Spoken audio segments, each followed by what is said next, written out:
turning into a young lady and then all of a sudden you start having a menstrual cycle, it's really difficult simply because back, at least in my day, you came under ridicule. People would make fun of you because they could tell, especially if you wore pants. So that's why I learned how to wear a dress to keep people from knowing. And of course, I was in the bathroom like every 30 minutes because in my case, not only did I go, but I went very heavy. I had a very heavy menstrual cycle, and it became abnormal. There were periods where I couldn't go to school. There were times where I'd end up staying home for like 2 weeks at a time. I couldn't go to school because I was on my cycle. And finally, my mom, she was like, okay, something's, maybe not right. Well, the doctors said it was normal, but it didn't feel normal, me being on my cycle for, 16, 18 days at a time. So finally, she got me in with a gynecologist because this was my regular general practitioner that kept saying, oh, that's normal, don't worry about it, it'll stop, her body will regulate itself, this kind of thing. Well, my mom got me in with a gynecologist, and the gynecologist said, well, it is normal, it's not gonna kill her, but this is taxing on her body, for her to be continuously having to deal with this. So we're going to put her on birth control pills. Not that I was sexually active or anything, that was far from my mind. At this time, I was 10 years old, going on 11. And, when I started, and at 11 or 12 years old, I wasn't thinking anything about sex. But they put me on these birth control pills, and the name of them at that time was called Ovums. And they were supposed to be this very low dose that only thing it was meant for was to regulate my body, to regulate my cycle so that I would come on every 28 days. So for 7 days I would be on, and for 21 days I would be off.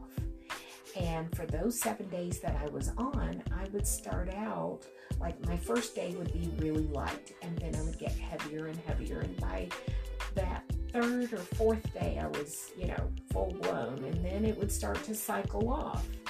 And that's what happened. Well, I did that for about, from the time that I was 11 until the time that I was 14. And then we noticed that it was causing other issues because I was allergic to the ovum, to the medication. So I couldn't use it anymore, but it did what it was supposed to do. It helped me to regulate. It helped my body to learn how to regulate. So by the time I came off of them, I was having a regular cycle, so I could manage that. It was manageable. So as I got older, of course, growing up and growing older, my boobs started to even out, and I didn't have to wear the pads anymore because as I developed, one side got bigger than the other. And as I got a little older, they started to even out. And I was very thankful for that. The only problem was I was very well developed. At the age of 14, 15 years old, I looked like I was about 18 or 19 years old. And that was really hard on me, simply because I was the only one in school that looked like I did. And that made it even harder because you've got the little boys who are constantly running behind you, teasing you and pulling your hair and, grabbing things they're not supposed to grab. And then you've got the little girls who are talking about you because they're jealous. And all I wanted was the boys to leave me alone, and I wanted the little girls to be able to play with me. And that's just not what happened. And so all through school, I had maybe one friend, maybe two, that I kept through high school and through junior high school.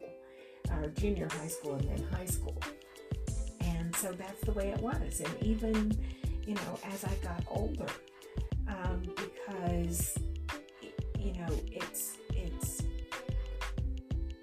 not that easy when you have a child that is fully developed, but they have a child's mind. And that's what happened. I mean, at 15 years old, I'm still playing with my Barbie dolls. Now, mentally, I was not mature. Physically, I was 18 or 19 years old. Mentally, I was still, 12, 13, 14, 15 years old. And that was a big conflict. And I know I'm not the only one.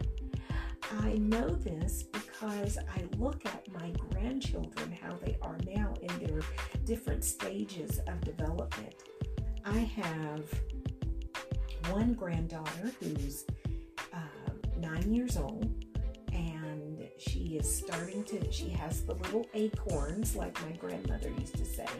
She has little bumps, and they're just about the size of an acorn.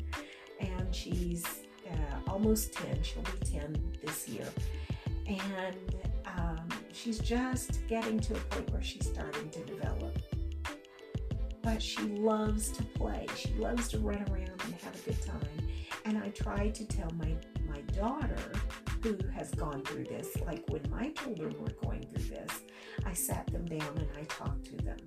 And we would have family meetings where I would invite them, and we would all sit down and have a conversation. Even to my son, I would explain this to my son, because although he was a boy, he was the oldest. He had 3 sisters, and I knew at some point he was going to have a girlfriend. And I was like, you're going to want to know this stuff, because you're going to want to be able to treat your sisters and your girlfriends with respect. And this is part of life. It's not bad, it's not good, it's just life. And so those are the conversations that I would have. Now, of course, I didn't go into great detail with my son. I just let them know that, as young ladies, these are some of the things that they have to go through. They start developing breasts. As they become young ladies, they start to have a menstrual cycle. And he was like, well, Mom, what's that? And I said, well, once a month, they have a blood flow that, it's called a menstrual cycle. I said, every young lady goes through this. And so you have to be very mindful and respectful of them. And I tried to teach him that, because I didn't want him running around grabbing the little girls the way the boys did me when I was a kid. And so I felt like the more that I talked to them as children and as young ladies and young men, the more that they would understand and be respectful of one another. And it turned out that was the case. That was true. Because as they got older, of course, my girls, I talked to them about how to take care of their bodies and how they should keep themselves clean so that they wouldn't have any kind of an odor, and how they, the types of pads that they wanted to use. And by the time my kids got older, they had these pads that were specifically for young ladies who went a little heavier than others. And they didn't make them bulky. They made them kind of thin, So, of course, nowadays they make them paper thin. And they still hold just as much as the old bulky ones, if not more, than the old bulky ones that we used to use back when I was a kid. Remember, I'm 57 years old now. And I don't have those issues anymore, thank the good Lord and my doctors. But my children and my grandchildren still had to go through this. So when my kids were growing up, these are the conversations that we would have. And as my grandchildren have grown up, I noticed that my daughters are having these conversations with my grandchildren. especially my oldest daughter. She is, my oldest daughter has informed her children very well. She has 2 girls, and they are 15 and 16 years old, almost 16 and 17, 16 and 17 years old. And so they are, because they get older every year, and of course I forget, they have birthdays. I forget about that. But at any rate, they're very well informed. They know things that are going on with their bodies. They know, all about their cycles. They know what to expect, when to expect it. The little bumps that they get on their face, they know how to take care of them. They're very knowledgeable on how to keep themselves clean, and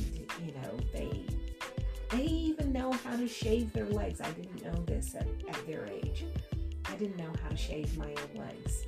In fact, I didn't even know you could shave your legs at that age.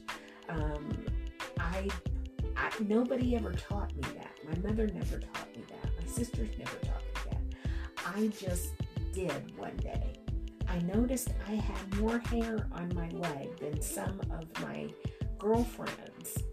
And so I snuck and took my mom's razor and shaved my legs.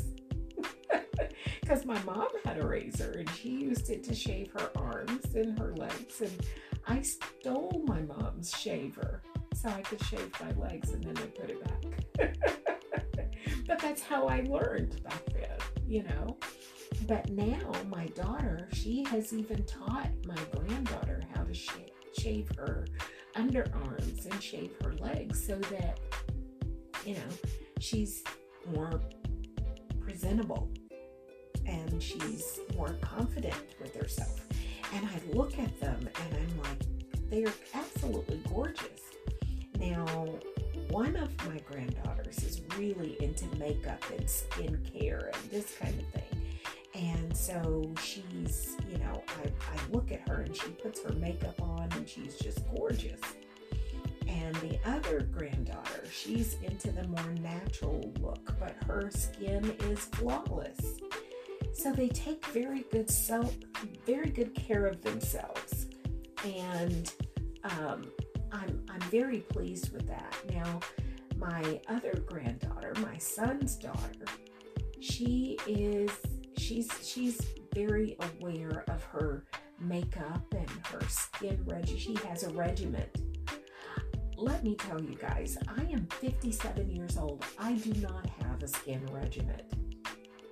I don't. I didn't grow up learning all of that, but they do. They know all of that. They know how to take care of their skin. Now, I take care of my skin and I don't look my age. Mine is mostly due to genetics. It's not so much that I have this skin regimen, although I have developed one.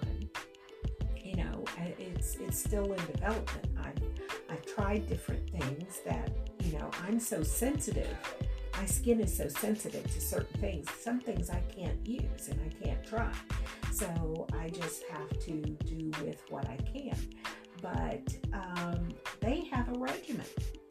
These 16-year-old girls, they have a 3-part regimen that they follow before they even put their makeup on and when they take their makeup off. So it's so different now. But the knowledge is out there, how to take care of yourself and things to expect and what to do, and all of that is available now. And I just wanted to have this conversation with you all because I wanted you to remember and have this conversation with your children, your grandchildren, because sometimes I think we take so much for granted that we don't realize that we have this stuff that we know about that we should be sharing, especially with other females. simple things like take a bath